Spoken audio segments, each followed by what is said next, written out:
हर कर हर महादेव। तुम्हारे आगे पीछे जब तक फिर रहे हैं, जब तक तुम्हारी कुर्सी है, जब तक तुम्हारा पद है, जब तक तुम्हारी प्रतिष्ठा है। 4 नौकर तुम्हारे आगे पीछे तब तक फिर रहे हैं जब तक तुम्हारे पास में कुर्सी का दबदबा है। मेरे पास में, मैं कलेक्टर में, डॉक्टर में, इंस्पेक्टर में, ये कुर्सी का पद जब तक तुम्हारे पास में है तब तक 4 लोग तुम्हें सलाम ठोक रहे हैं। जिस दिन ये कुर्सी का पद, एक समय तो आएगा 60 साल के तो हो गए, 65 के तो हो गए, रिटायरमेंट जब हो जाएगा तब ये 4 नौकर भी तुमको गिनने वाले नहीं हैं। तुम्हारा सिग्नेचर आज काम आ रहा है, कल तुम्हारा सिग्नेचर काम नहीं आएगा। जब तक तुम रिटायर नहीं होते तब तक बैंक में जाओगे तो सिग्नेचर काम आएगा, कुर्सी पर बैठोगे तो सिग्नेचर काम आएगा, कलेक्टर की गाड़ी पर बैठोगे तो सिग्नेचर काम आएगा, तुम स्थान पर बैठोगे, कुर्सी पर बैठोगे तो सिग्नेचर काम आएगा। 60 साल के हुए, रिटायर हुए, उसके बाद अपनी कुर्सी पर वापस बैठकर बताना। 60 साल होने के बाद, रिटायरमेंट होने के बाद अपने बैंक में जाना, अपने थाने में जाना, अपनी जगह पर जाना और फाइल उठाकर सिग्नेचर कर कर बताना। तुम्हारे सिग्नेचर की कोई परिभाषा नहीं होगी, तुम्हारे सिग्नेचर का कोई महत्व नहीं होगा। जब तक तुम पद पर हो तब तक तुम्हारा सिग्नेचर काम का है, पद से जाने के बाद सिग्नेचर काम का नहीं होता। उसी तरह जब तक तुम जिंदा हो तब तक तुम्हारी श्वास काम की है, राम नाम काम का है। जाने के बाद ना राम नाम काम आएगा ना श्वास काम आएगी। मरने के बाद तुम राम नाम भी नहीं ले सकते, मरने के बाद तुम्हारी श्वास किसी काम की नहीं आएगी, मरने के बाद तुम्हारी श्वास का कोई महत्व नहीं होगा। जिंदा हो तब तक श्वास की कीमत समझ लो, कुर्सी है तब तक सिग्नेचर की परिभाषा समझ लो, पद है तब तक सिग्नेचर का महत्व समझ लो। इसके बाद की कोई परिभाषा तुम्हारे पास में नहीं है। अंत समय में जब जाओगे तब तुम्हारे पास में कुछ नहीं रहेगा, तब केवल तुमने जो पुण्य कमाया, प्यासे को पानी पिलाया, भूखे को भोजन कराया। कुर्सी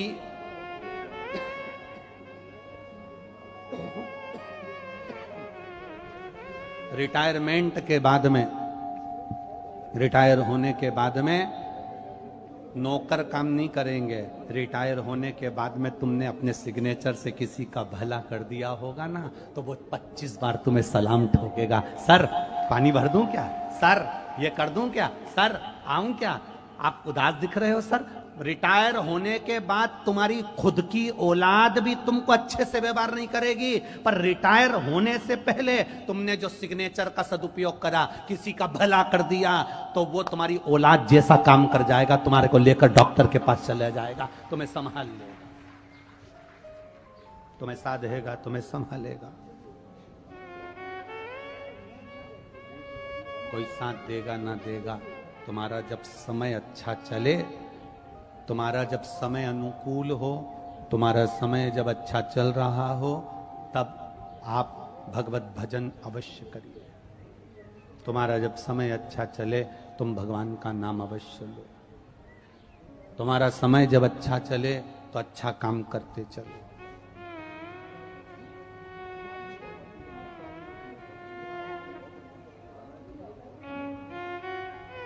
मेरा निवेदन है दुकान पर बैठने वाले व्यक्ति से, मेरा निवेदन है ऑफिस में बैठने वाले व्यक्ति से, दुकान पर बैठने वालों से निवेदन है, तुम्हारी दुकान जब तक चलती रहे, दुकान अच्छी चले, व्यापार अच्छा चले, काम अच्छा चले, तो पत्नी के जेवर बनवा दो। काम अच्छा चले, घर ले लो। दुकान अच्छी चले, प्लाट ले लो। काम अच्छा चले, अपने बच्चों के लिए भी खूब कर दो। दुकान जब अच्छी चलती रहती है तो पत्नी के जेवर भी बना सकते हो। दुकान जब अच्छी चलती रहती है तो प्लाट भी ले सकते हो। दुकान जब अच्छी चलती रहती है तो मकान भी ले सकते हो। उसी तरह शरीर जब तक अच्छा चले तब तक कथा में जाकर कथा सुन लो। शरीर अच्छा चले तब तक भजन कर लो। शरीर अच्छा चले तब तक तीर्थ कर लो। शरीर अच्छा चले तब तक भगवान का नाम ले लो।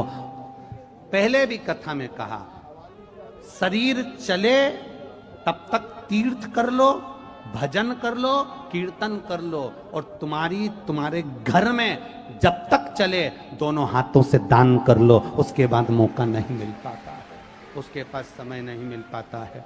बड़ा कठिन हो जाता है। फिर ये शरीर भी नहीं चलेगा और तुम्हारे घर में नहीं चलेगी, फिर भगवान का भजन कैसे कर पाओगे, भक्ति कैसे कर पाओगे, स्मरण कैसे कर पाओगे, नाम जाप कैसे कर पाओगे, नाम कीर्तन कैसे कर पाओगे।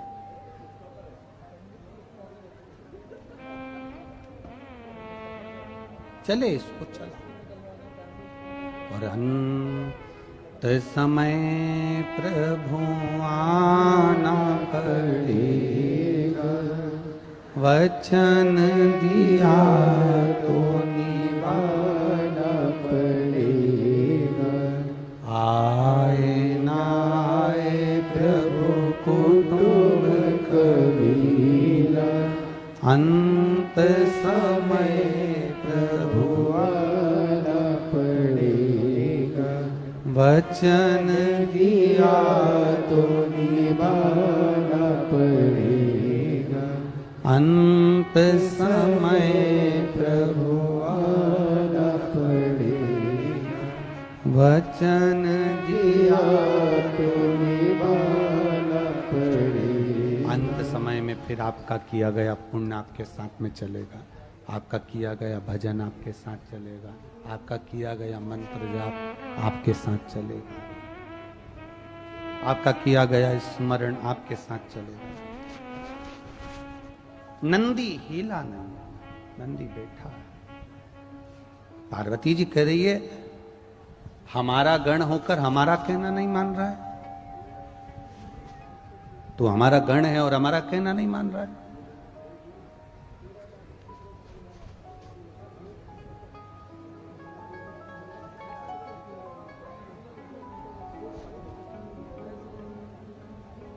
नहीं हिला। किसी का भला हो रहा है तो बहुत अच्छी बात है, अपने द्वारा हो रहा है तो और अच्छी बात।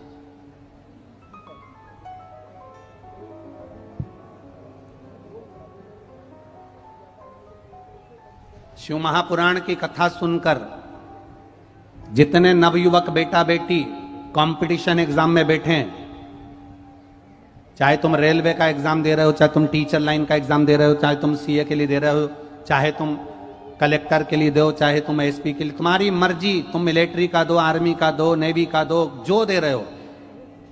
शिव महापुराण को सुनने के बाद जितने नवयुवक बेटा बेटी जो एग्जाम दें, जिस एग्जाम में तुम बैठो, बाबा देवादिदेव महादेव से कहकर बैठना, बाबा अगर आपने मुझे एग्जाम में पास करा है, आपने मुझे अगर अच्छी जगह तक पहुंचाया है, तो ऐसी कृपा मेरे ऊपर बनाकर रखना कि मेरे द्वारा किसी का कभी बुरा ना हो, ये करुणा भी कर दे।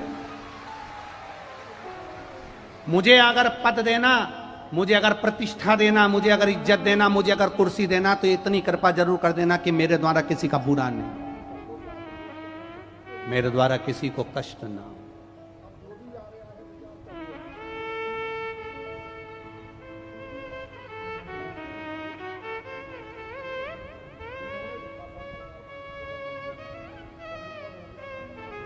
बहुत सोच समझकर शिव से प्रार्थना करा करो। यहां पंडाल में बैठे हो ना, छाता लगा लगा कर बैठे हो, चद्दर हुन पकड़ कर बैठे हो, धूप में खड़े हो, अपना अपना व्यवस्था, अपना अपना छाता लेकर सुबेरे सुबेरे से लेकर दोपहर के 2 बजे तक आप इंतजार करते हो। आपको लगता होगा महाराज जी साउंड वाले को चिल्ला देते हैं, या टेंट नहीं लगाते थे तो चिल्ला देते हैं। आप लोगों को देखकर दिल दुखता है कि तुम्हारी साधना कितनी कठिन है, जो 5-5, 6-6 घंटे तक खड़े रहते हो, बैठे रहते हो। महाराज का क्या है, एसी के रूम में से निकल कर आएगा, 3 घंटे कथा बाचेगा और एसी के रूम में चले जाएगा सीओर वाला महाराज। तो और दुख तुमको देखकर होता है कि 5-5 घंटे तक बैठे हो, इंतजार कर रहे हो, और उसके बाद भी अगर ये माइक व्यवस्था ठीक ना हो, तुम्हारी बैठने की व्यवस्था ठीक ना हो, तुम्हारे लिए कोई व्यवस्था अगर ना कर पाए, तो हमारा कथा करना भी बेकार है, उस कथा का कोई सार तत्व नहीं। और फिर प्रार्थना कर रहे हैं, आगामी कथाएं जितनी भी लगी हुई हैं, आगे जितनी कथा हो रही हैं, उनसे निवेदन है अगर आप भक्तों की बैठने की व्यवस्था सही कर सको और सारी व्यवस्थाएं ठीक कर सको तो कथा करवाओ, वरना हमारा कुबेरेश्वर धाम भला और हमारी 2 कथा भली।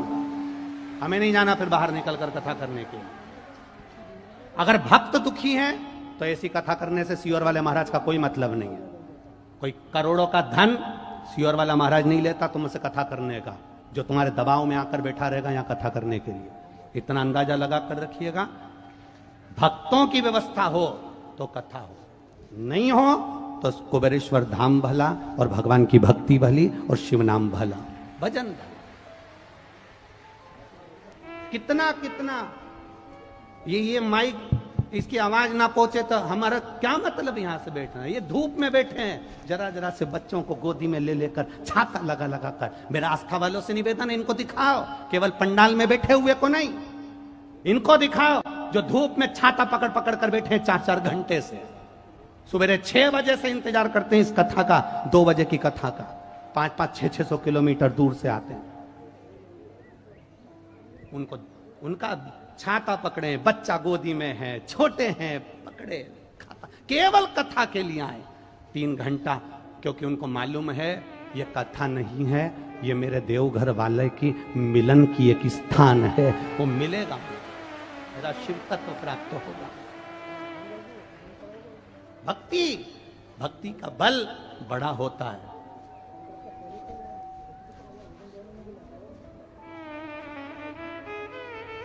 भक्ति का बल बड़ा होता है, भक्ति का विश्वास बड़ा होता है। नंदी नी हुआ टस्से मास। अगर किसी का भला हो, मेरा जवान नवयुवक बेटा बेटी जितने बैठे उनसे निवेदन है, भगवान से प्रार्थना करना, बाबा तुम पे 1 लोटा जल चढ़ाती हूँ, कंपटीशन एग्जाम में बैठूंगी, टीचर बन जाऊं, कलेक्टर बन जाऊं, एसपी बन जाऊं, एसडीएम बन जाऊं, अगर मैं कोई रेलवे में भी नौकरी करूं, जिस जगह पर मैं नौकरी करूं, मुझे इतना बल देना कि पास भी मुझे तू करेगा, उत्तीर्ण तू करेगा, और नौकरी देना तो ऐसी देना कि मैं किसी ना किसी का भला करती जाऊं, कभी किसी का बुरा ना कर पाऊं। इस शरीर से बुरा ना बन सके, अच्छा करिए, बन सके श्रेष्ठ कर्म करने का प्रयास करिए। जितना बन जाए उस शरीर से अच्छा करना, जितना बन जाए, किसी का बुरा ना करिएगा।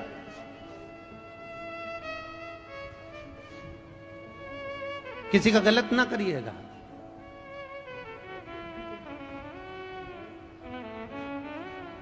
और जितना, और देखने को मिला इस बिहार की पावन धरा पर खगड़िया में जो कथा चल रही है, इसमें देखने को मिला लोग ऑटो में आ रहे हैं, गाड़ी में आ रहे हैं, तो अपने साथ पानी की बोतल की पेटी या पानी के बोतल की पाउचों की बोरियां ले लेकर आ रहे हैं।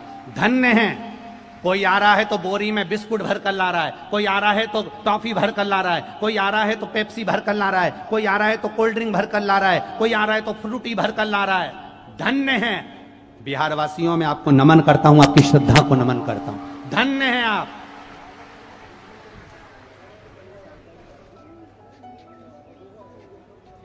एक मां, अभी हम लोग आ रहे थे जब, स्टील के डब्बे में जितनी जिसकी सामर्थ्यता है, जितने जिसकी सामर्थ्यता, एक मां स्टील के डब्बे में खिचड़ी लेकर खड़ी थी और इस अखबार का कागज फाड़ के रखे थे उसने, और उसका बच्चा खिचड़ी, वो मां खिचड़ी भर रही स्टील के डब्बे में से, और बच्चा उसका छोटा सा हाफ पैंट पहना है, टी शर्ट पहना है, और बच्चा जाने वाले भक्तों को खिचड़ी दे रहा था। हमने कहा गजब है रे मेरे महादेव, ये डब्बा भले छोटा है पर ऐसा भरना कि जिंदगी भर खाली ना हो, ऐसा भर देना मेरे देवघर वाले, ऐसा भरना। ये बिहार है, इसको कहते हैं बिहार। ये बिहार की शुरुआत, ये बिहार का तत्व है कि किसी को प्यासा ना देखा जाए, किसी को भूखा ना देखा जाए, आनंद के साथ अपना विश्वास लुटा रहे हैं। खगड़िया गांव के, एक खगड़िया नगर का ये क्षेत्र धन्य है, और गोस्वामी परिवार को साधुवाद देता हूं। धन्य हो आप जिन्होंने कथा करवाई, धन्यता। और आपका विश्वास दृढ़ विश्वास है, भरोसा दृढ़ है।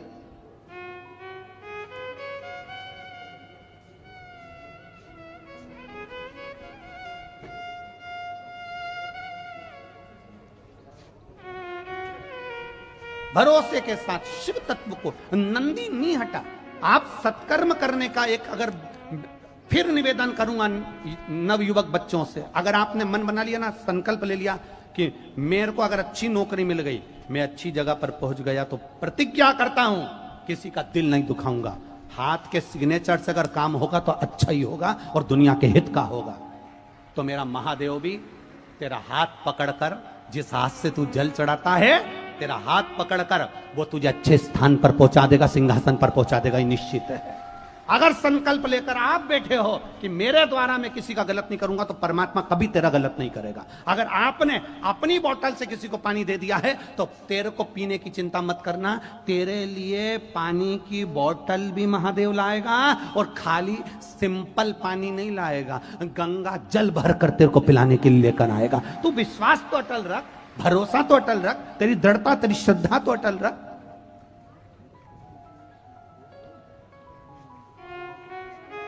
मंदिर जा रहे हैं हम, और मंदिर जाएं और लोगों की बुराई करें या निंदा करें, या मंदिर जाएं और हम गलत चीजें देखें या गलत विचार करें, तो मंदिर जाना सार्थक नहीं है।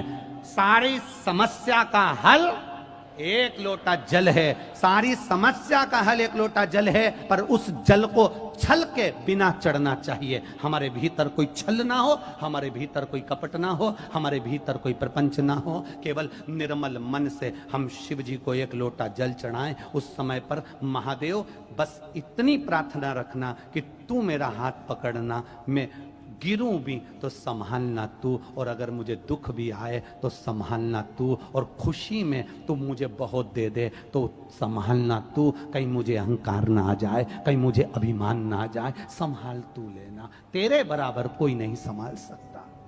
कौन संभाल, कौन संभाल, संभाल। नंदी नहीं हटा, नंदी अड़िग रहा, नंदी दृढ़ी रहा, नंदी हिलने को तैयार नहीं है, नंदी खड़ा है, जा ही नहीं रहा।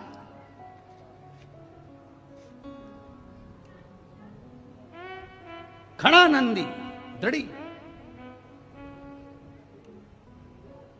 हिलने को तैयार नहीं नंदी, जा नहीं रहा।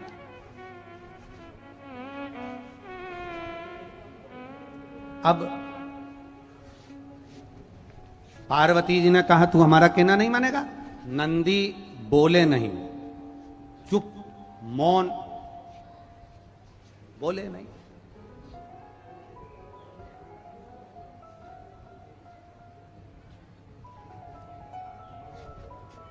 नंदी बोले नहीं। शिव जी ने नंदी से कहा, नंदी माता पार्वती की बात नहीं मान रहे हो, आगे नहीं चल रहे हो। नंदी शिव जी से बोले, प्रभु आज प्रदोष का दिन है, प्रदोष काल है, आप भूल गए? प्रदोष के दिन, प्रदोष काल के दिन, प्रदोष के दिन, प्रदोष काल में आपने मुझसे वचन दिया था कि तू जिस जगह पर ले जाकर खड़ा कर देगा, उस स्थान में मैं चारों तरफ अपनी दृष्टि फेरूंगा, और चारों तरफ दृष्टि जहां फेरूंगा, जो जिस कामना को करेगा उसकी कामना मैं पूरी करूंगा। यह आपने मुझे वचन दिया था भोलेनाथ। क्यों माताएं प्रदोष का व्रत करती हैं? क्यों पुरुष प्रदोष का व्रत करते हैं? क्यों बच्चे प्रदोष का व्रत करते हैं? प्रदोष का व्रत करने का केवल एक सार तत्व यह है, प्रदोष के दिन, प्रदोष काल में मेरा देव अधिदेव महादेव निकलते हैं अपने मंदिर से बाहर, नंदी पर बैठकर कैलाश से निकलते हैं, काशी विश्वनाथ चलते हैं। देवघर वाला नंदी लेकर बाहर निकल जाता है, और प्रदोष काल में भगवान ने नंदी को जो वचन दिया था कि जहां तू खड़ा होगा, चारों तरफ दृष्टि फेर कर जितने दिखेंगे सबका कल्याण मैं करूंगा, जो मांगेगा उसे मिल जाएगा। इसलिए प्रदोष के दिन, प्रदोष काल में हम शंकर की आराधना में लगे रहते हैं, प्रयास करते हैं कि मुख से श्री शिवाय नमस्तुभ्यम निकल जाए, पंचाक्षर मंत्र नमः शिवाय निकल जाए, षडाक्षर मंत्र ओम नमः शिवाय निकल जाए, भगवान के मंत्र का जाप हमारे मुख से निकल जाए। जब हमारे मुख से भगवान का नाम जाप निकलेगा तो हो सकता है कि शिव की दृष्टि हम पर पड़ जाएगी और हमारा कल्याण निश्चित है। हमारा कल्याण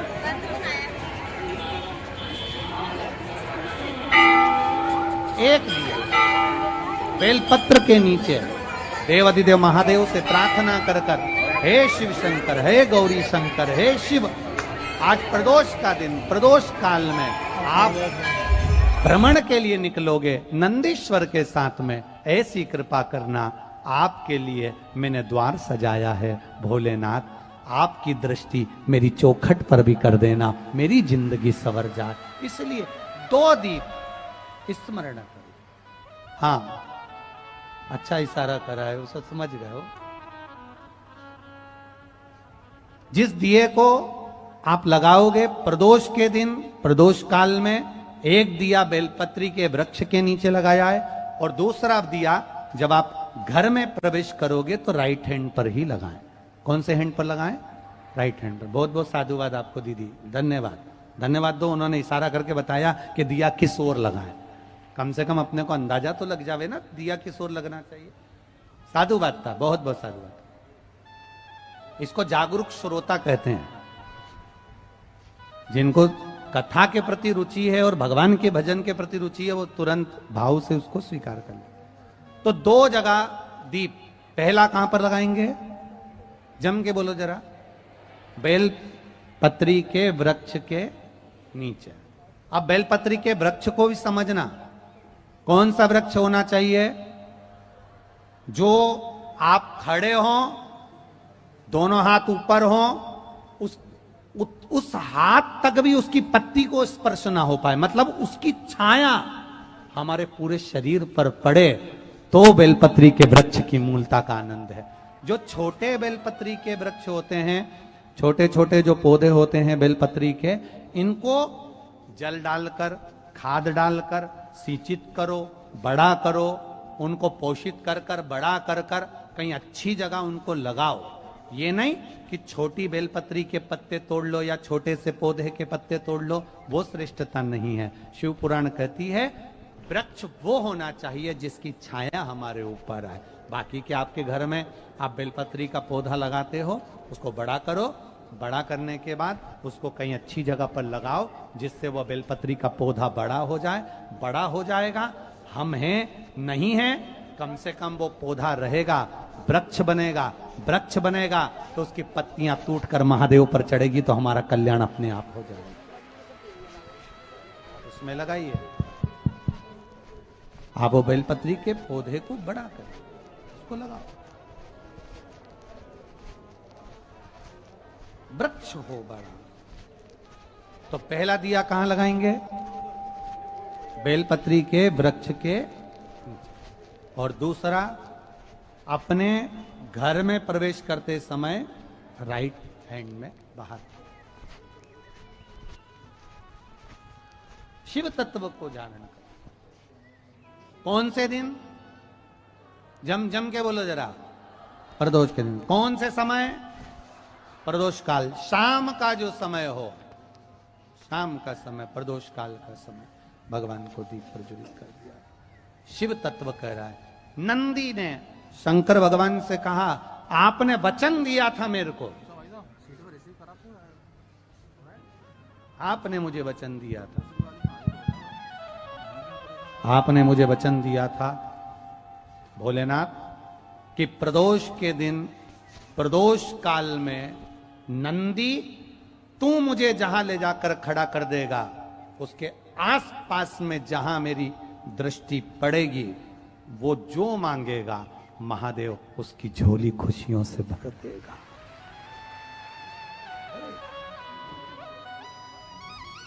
एक पत्र आया, देखिए।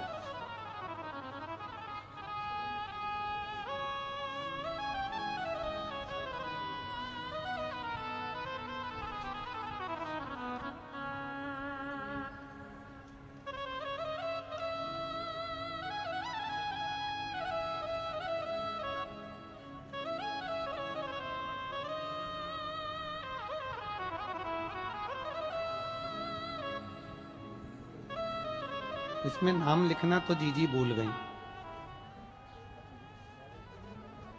इन्होंने नाम की जगह पर लाइन लिख दी है, लुटा दिया भंडार काशी वाले ने। मैं बिहार से, अच्छा नाम लिखा है, मिल गया। मैं बिहार से रत्ना देवी, जिला कटिहार से हूं। कहीं बैठी हैं रत्ना देवी? कहीं बैठी हो तो दोनों हाथ ऐसे हिला दो। आप ही हैं? हाँ, दोनों हाथ हिला दो दीदी। हाँ, एक बार हाथ हिला दो ऐसे।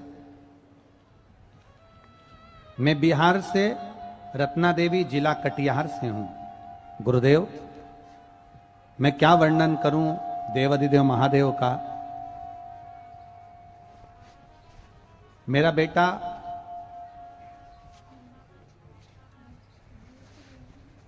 जिसकी नौकरी का योग, सरकारी नौकरी का, हम जितने भी महाराजों को पत्रिका दिखाई, इसमें लिखा है, हमने जितने को भी कुंडली दिखाई, उन्होंने मेरे बेटे को कह दिया था इसकी कभी जिंदगी में नौकरी नहीं लगेगी, इसका धंधा खुलवा,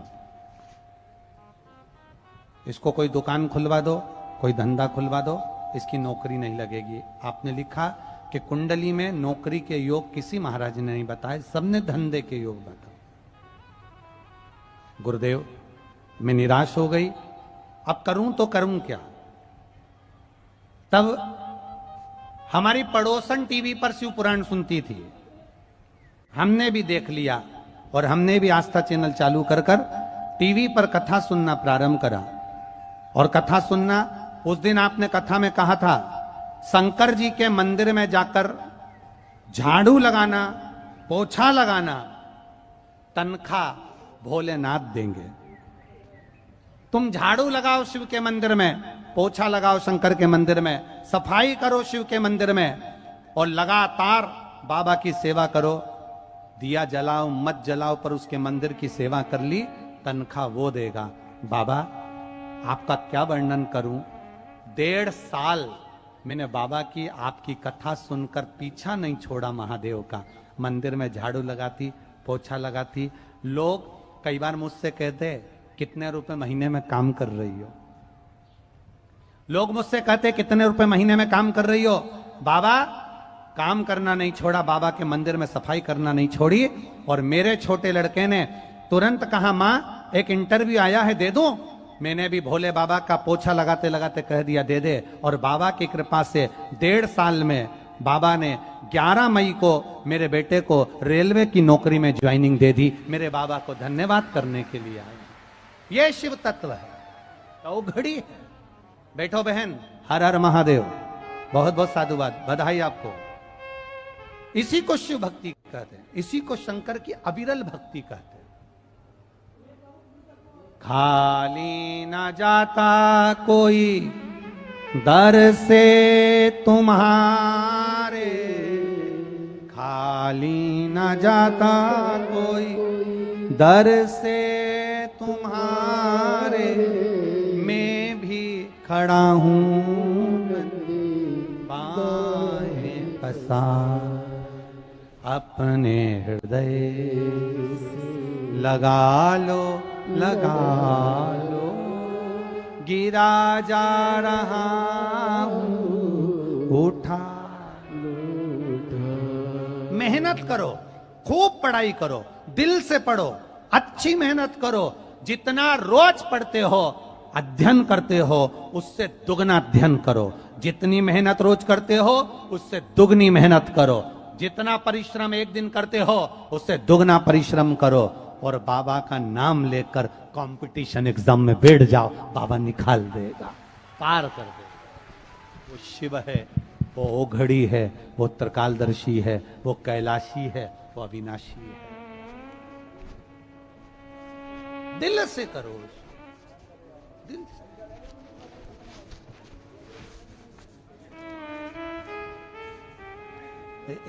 एक बच्चे का पत्र पढ़कर हमको हंसी आई। मेरा नाम राघव सिंह, पापा का नाम पंकज सिंह, मेरा उम्र 12 साल है और मैं आपका बहुत बड़ा फैन हूं। मैं रोज पीछे पंडाल में बैठता हूं, कोई मुझे पास ही नहीं आने देता। आपसे निवेदन है कि आप मेरे साथ एक सेल्फी लोगे?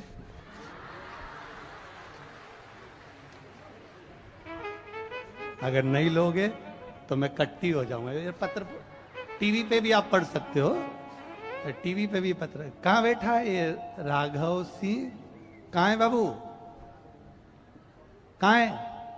आप ही हो? आजा, दौड़ के आजा, आजा जल्दी आ, आजा जल्दी आ।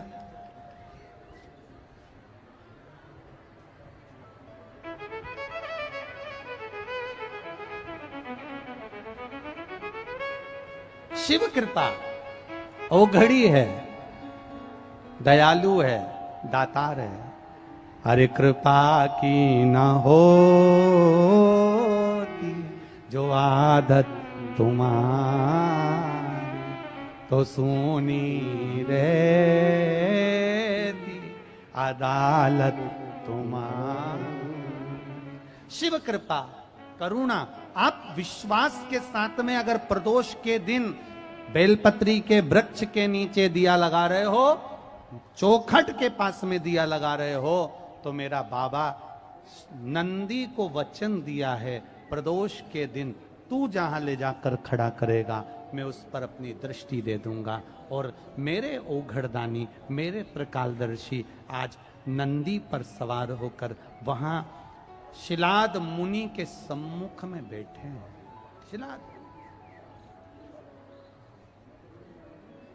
शिलाद मुनि के सम्मुख में।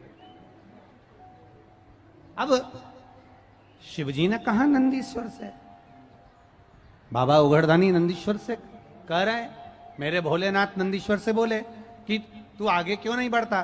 तो तुरंत नंदीश्वर ने कहा, तुरंत बोले, बाबा बस आज मेरा मन करता है कि आप यहां कुछ देर ठहरो, कुछ देर रुक जाओ, ये मेरा मन करता।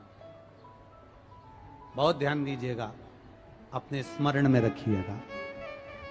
शिव जी को लोटा भर के जल चढ़ाने जाओ, शंकर भगवान को जब एक लोटा जल चढ़ाने के लिए जाओ तो अपने स्मरण में रखिएगा, थोड़ी देर, एक क्षण, एक पल, एक घड़ी नंदीश्वर के पास भले ना बैठो, खड़े हो जाओ, पर एक क्षण के लिए नंदी के पास जरूर ठहरा करो, जिससे वो हमारे मन की बात महादेव तक पहुंचा दे, शिव तक पहुंचा दे।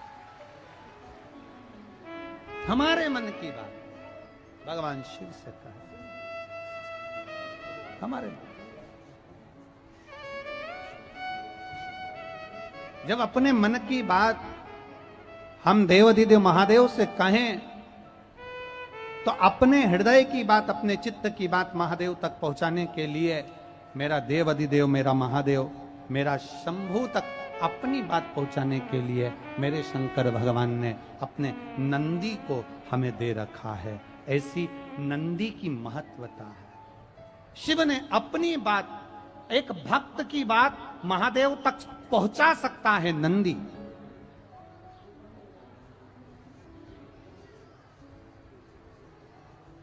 एक भक्त की बात शिव तक पहुंचाने के लिए नंदी मूल है। नंदी, आप अपने हृदय की बात नंदी से कहें, नंदी बाबा देव अधिदेव महादेव से कह ही देता है।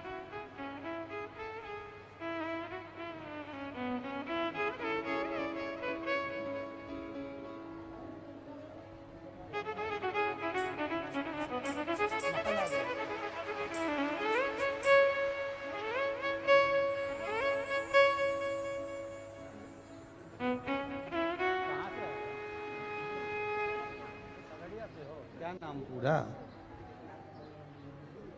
आपने लिखा है, मैं 12 साल का हूं, मेरा नाम राघव सिंह है, पापा का नाम पंकज सिंह है, मैं पीछे बैठता हूं, रोज आगे आने का प्रयास करता हूं, धकेल के पीछे कर देते। मेरा मन है, मैं आपका बड़ा फैन हूं, एक सेल्फी लोगे क्या? ले ले।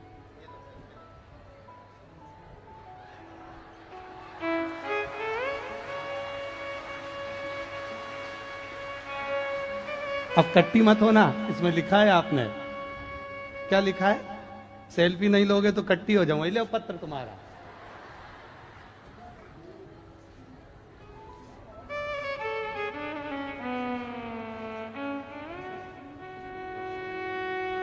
बस, हर हर। ले तुम्हारा पत्र ले जाओ। शंभू ले बेलपत्र भी लेके जाओ। बच्चों की हिम्मत है, होना चाहिए। शिव के प्रति उनका भाव है कि शंकर के प्रति जागरूकता देखिए कितनी होगी उसके मन में, कि उसने पत्र लिखा और दिल से लिखा और बाबा ने दिल से स्वीकार किया। भाव, शिव की भक्ति करो जितना बन सकता है। आप नंदीश्वर शिव महापुराण की कथा सुन रहे हो, नंदी के पास बैठकर नंदी के कानों में, नंदी के चित्त में हमारे हृदय की बात हम कहें और वो बात नंदीश्वर देवादिदेव महादेव तक पहुंचाए। शिलाद मुनि के लिए नंदी थोड़ी देर बैठ, भेजने से पहले ये सब भांप रहा है, वो परमात्मा हमको भेजने से पहले ये सब कुछ देख रहा है, वो परमात्मा हमको भेजने से पहले ये सब कुछ जांच रहा है, तब उसने पृथ्वी पर हमको जन्म दिया है, तब उसने पृथ्वी पर हमको भेजा है।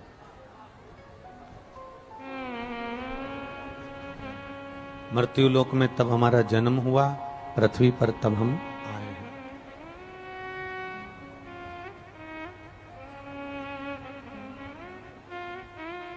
जैसे एक पुलिया बनती है,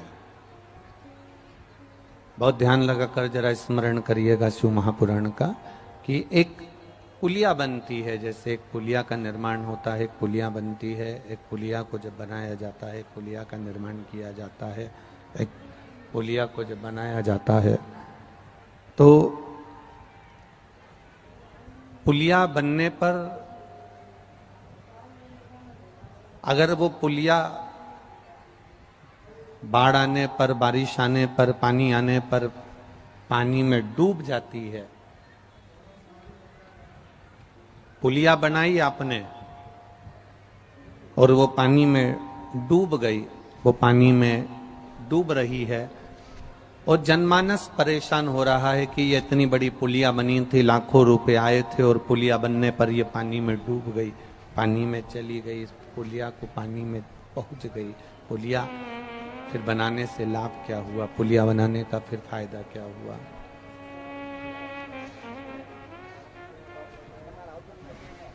अब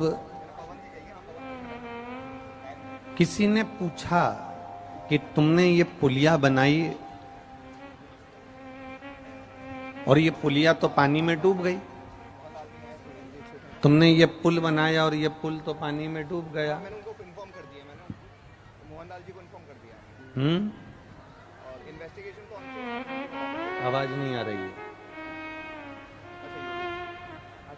तुमने ये पुलिया बनाई, कोई ने पूछा कि ये पुलिया तो पानी में डूब गई है, इतनी बड़ी पुलिया बनाई तुमने और ये पानी में डूब गई, कारण क्या था? इसको थोड़ा और ऊंचा बनाना था, इसको और थोड़ा ऊंचा ले जाना था।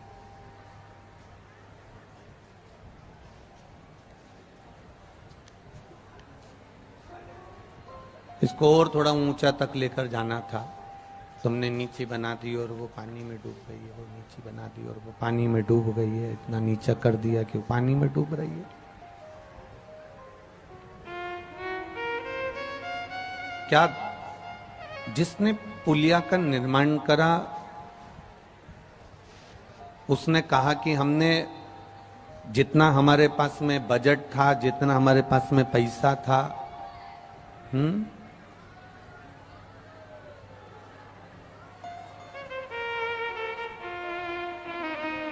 जितना हमारे पास में पैसा था, जितना हमारे पास में बजट था,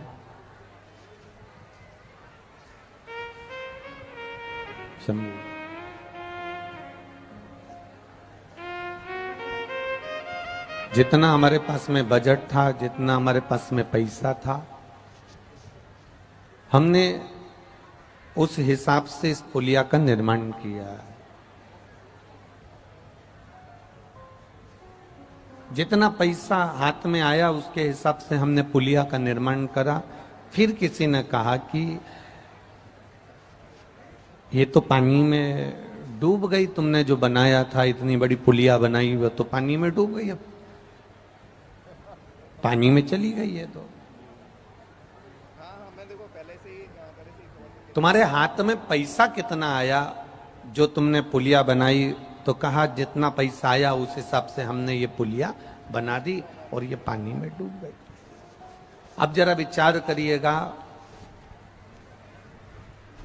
गांव के लोगों ने, शहर के लोगों ने, नगर के लोगों ने पता करा कि आखिर ये पुलिया बनी कितने की और बजट कितने का था, तब मालूम पड़ा कि बजट तो बहुत था। बजट तो बहुत था और बजट बहुत था फिर भी पुलिया पानी में डूब गई।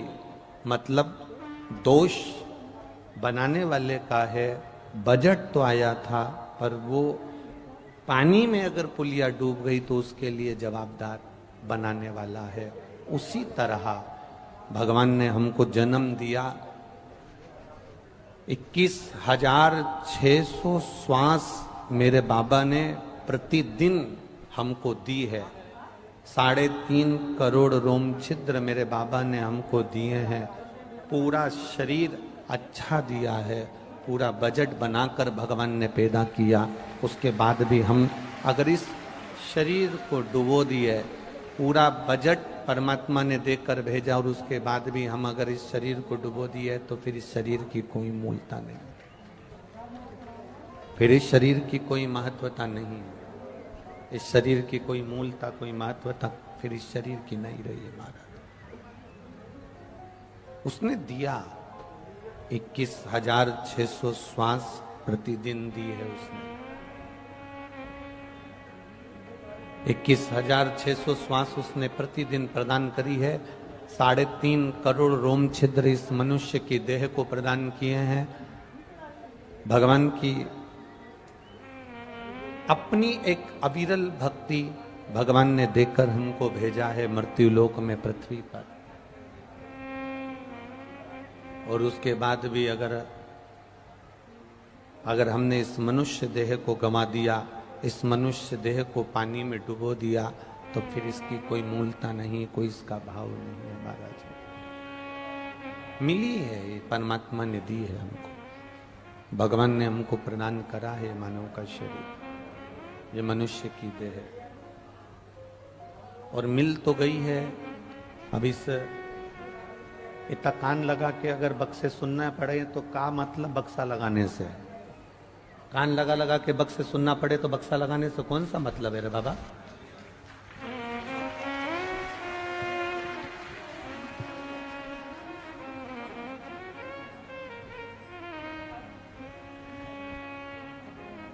उस परमात्मा ने सारा बजट देकर, उस परमात्मा ने ये शरीर देकर 21,600 श्वास हमें प्रदान कर कर भेजा है। और जब इतना शरीर हमारा देकर भेजा, ये पावन शरीर हमको दिया है भगवत भजन करने के लिए, स्मरण करने के लिए। इस शरीर को हमने जाना नहीं और इसको गंवा दिया। इस शरीर को हमने पहचाना नहीं और इसको हमने पानी में डुबो दिया। ये बड़ी मुश्किल से मिला हुआ शरीर है, बड़ी मुश्किल से। शिव महापुराण की कथा कहती है, परमात्मा को केवल आपसे धन नहीं चाहिए, परमात्मा को आपसे कोई दौलत या कोई संपदा या कोई वैभव या कोई सत्ता या कोई बहुत सारा राजसी ठाट नहीं चाहिए। परमात्मा को आपसे ना तो पीतांबर चाहिए, ना अंबर चाहिए, ना तुम्हारा सोना, ना तुम्हारी चांदी, ना तुम्हारा आभूषण, ना तुम्हारा रतन चाहिए।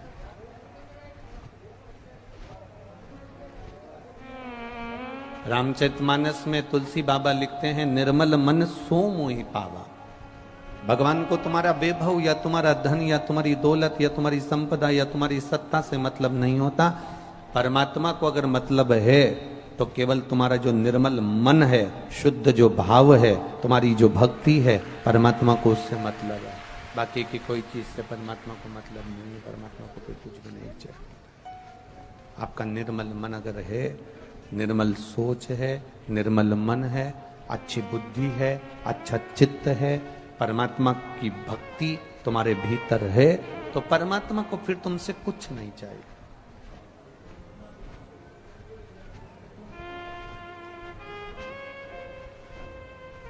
फिर भगवान को तुमसे कुछ चाह नहीं है अगर मन शुद्ध है।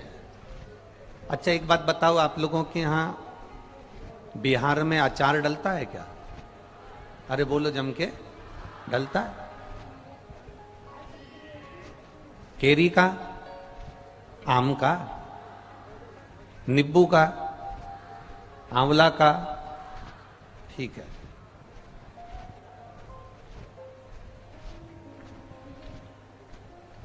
अचार की जो बरनी होती है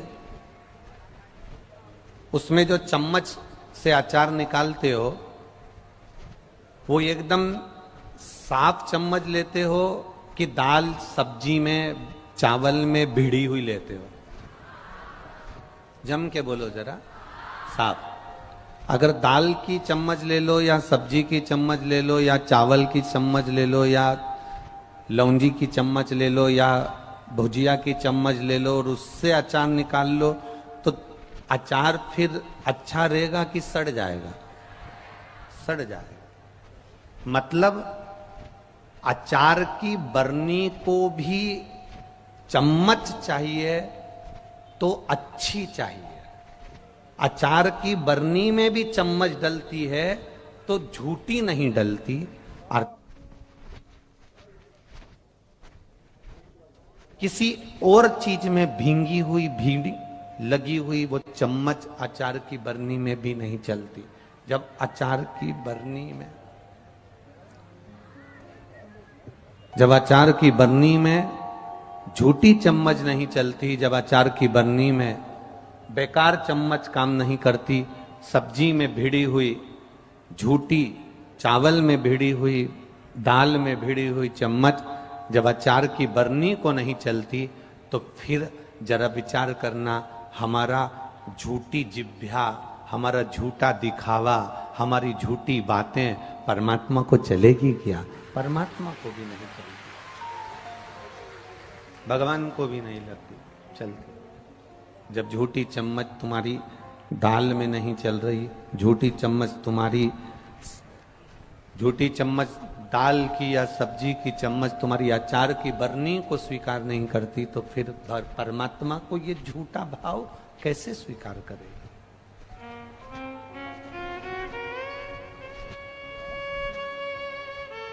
भगवान को झूठा दिखावा प्रिय नहीं है। भगवान को तुम्हारी झूठी भक्ति दिखावा प्रिय नहीं है। 4 दिन तुमने चंदन का तिलक लगा लिया, सावन के महीने में तुम गंगा जल भरने चल दिए, सावन के महीने में तुम भगवान शंकर को रिझाने चल दिए, और बाकी के महीने में तुम व्यसनों में डूबे रहे, गलत काम में डूबे रहे, बेकार बातों में डूबे रहे, बेकार कार्यों में डूबे रहे, तो भगवान को स्वीकार नहीं होगा।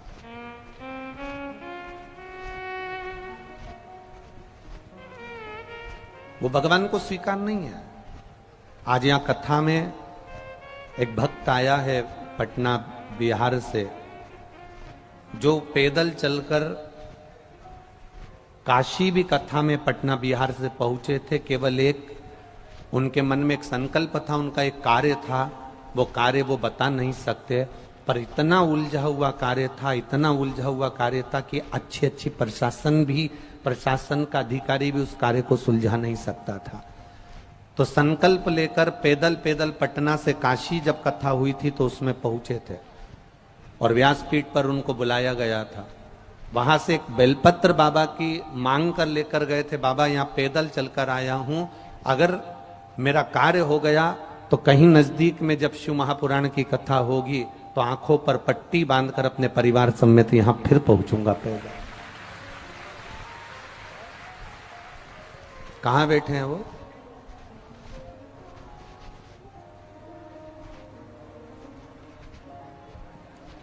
पटना से आंखों पर पट्टी बांधकर पैदल आया है। एक बार जोरदार ताली बजाएं। बाबा से विनय कर गया था, अगर काशी में मैं जो बोल कर जा रहा हूं ऐसा कार्य है कि प्रशासन भी उसको नहीं सुलझा सकता, लाखों रुपए भी लगा दूं तो वो काम नहीं सुलझेगा। अगर सुलझाएगा तो मेरा देवघर वाला सुलझाएगा, तो मेरा बाबा विश्वनाथ सुलझाएगा। नेत्रों पे पट्टी बांधकर अपने परिवार के साथ में पटना से ये खगड़िया तक पैदल आए हैं। एक बार जोरदार ताली बजाएं बाबा देवघर वाले की ये कृपा, भगवान शिव की कृपा।